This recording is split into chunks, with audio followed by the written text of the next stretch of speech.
আওয়ামী লীগের সাধারণ সম্পাদক এবং সড়ক পরিবহন ও সেতুমন্ত্রী ওবায়দুল কাদেরকে উন্নত চিকিৎসার জন্য সিঙ্গাপুর নেওয়া হয়েছে।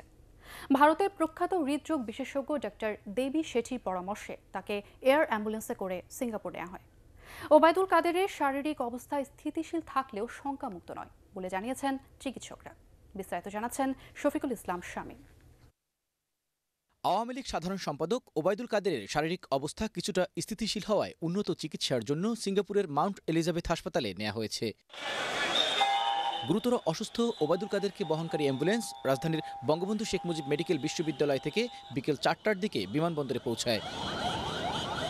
এদিকে ওবায়দুল কাদেরের স্বাস্থ্য পরীক্ষা করতে ঢাকায় আসেন ভারতের প্রখ্যাত হৃদরোগ বিশেষজ্ঞ ডাক্তার দেবী শেঠি। সর্বশেষ অবস্থা পর্যবেক্ষণ করার পর তিনি মেডিকেল বোর্ডের সঙ্গে কথা বলে উন্নত চিকিৎসার জন্য তাকে বিদেশে পাঠানোর পরামর্শ দেন। বিভিন্ন ফ্যাক্টর উনি কথা চিন্তা করেন, this is the optimum time to shift.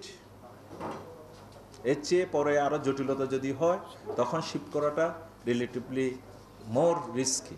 এবং আমরা তখন বললাম যে গতকালকে এই সিচুয়েশন ছিল, সেজন্য আমরা অ্যালাউ করি না। Perfect, your decision is perfect. এখন যদি আপনারা নিতে চান, এটা আমারও অ্যাডভাইস হবে এই মুহূর্তে বা আজকের দিনে ওনাকে শিফট করো।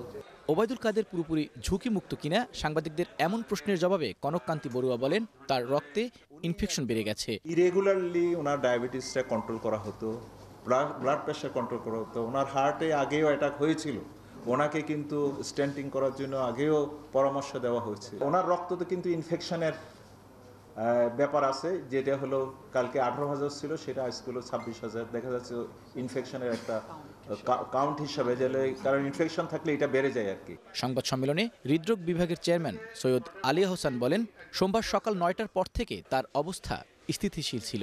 ওনার প্রস্রাবের যেটা আমরা প্যারামিটার হিসেবে ধরি কিডনি ভালো আছে কিনা, সেটা 100 ml পার আওয়ার হচ্ছে, তার মানে এটা স্বাভাবিক।